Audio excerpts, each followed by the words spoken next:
Today I will tell you how. We'll only give once, don't forget to double-click save. Peel the carrots picked from the tree and use a knife to cut them into thin and thick pieces. Cut into pieces, cut into thick and thick strips.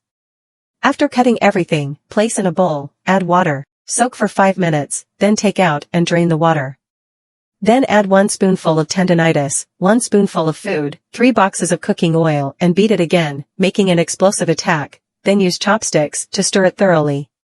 Once everything is mixed, add 2 tablespoons of flour and use your hands to evenly coat the board, making sure all the carrots are evenly coated. Coat evenly with flour.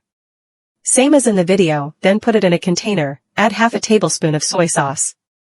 And 1 tablespoon of white sugar, add a little sesame oil, and finally, add a little chopped green onion to get our delicious dipping sauce. During this time, we steamed carrots to see if there were any October carrots. Add more, you have to follow me. It's really delicious. In the end, it's still the same. The sentence is follow me, and you'll find me when you cook.